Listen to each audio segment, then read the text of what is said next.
आणि यवतमाळ विधान परिषदेमध्ये शिवसेनेचं टेन्शन मिटलंय। शिवसेनेचे उमेदवार दुष्यंत चतुर्वेदी हे विधान परिषदेमध्ये बिनविरोध निवडून गेलेत। भाजप समन्वयक नितीन भुतडा यांनी माघार घेतली। राष्ट्रवादीचे बंडखोर साजिद बेग यांनीही माघार घेतली।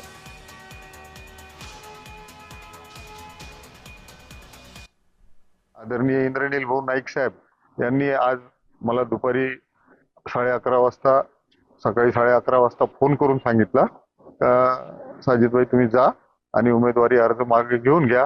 त्याचप्रमाणे जिल्ह्याचे पालकमंत्री यांच्याकडून राजूदास सर आले आणि मग मी स्वतः आणि आमचे जिल्हाध्यक्ष आदरणीय बाळासाहेब कामारकर साहेब इथं कलेक्टर ऑफिसला आलो आणि आमची उमेदवारी महायुतीच्या उमेदवाराचा विजय सुकर व्हावा या दृष्टिकोनातून उमेदवारी मागे घेतली।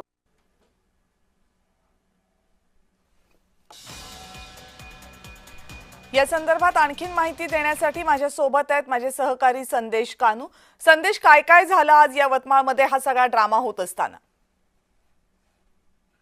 निश्चितच यवतमाळच्या राजकारणामध्ये नाट्यमय घडामोडी आज पाहायला मिळाल्या।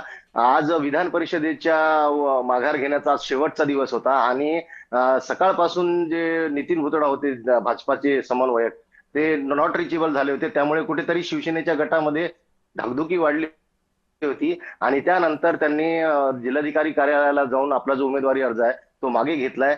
पक्षश्रेष्ठींच्या आदेशानुसारच मी अर्ज भरला होता आणि त्यांच्या आदेशानुसारच मी अर्ज मागे घेतोय असं नितीन भुतडा यांनी स्पष्ट केलं असलं तरी दुसरीकडे साजिद बेग जे आहे राष्ट्रवादीचे त्यांनी सुद्धा माघार घेतलेली आहे आणि काँग्रेसचे एक कार्यकर्ता सय्यद फारुक त्यांनी सुद्धा आपला जो उमेदवारी अर्ज आहे तो मागे घेतलाय। त्यामुळे या तिघांच्या माघार घेतल्यानंतर आघाडीचे जे उमेदवार होते साहेबराव कांबळे त्यांनी कालच आपला उमेदवारी अर्ज मागे घेतलाय। त्यामुळे चारही जे उमेदवार बाद झाल्यामुळे सेनेचे दुष्यंत चतुर्वेदी महायुतीचे जे उमेदवार आहे त्यांचा विजय बिनविरोध झाल्याचं कळतंय। धन्यवाद तुम्ही दिलेल्या सगळ्या सविस्तर माहितीबद्दल।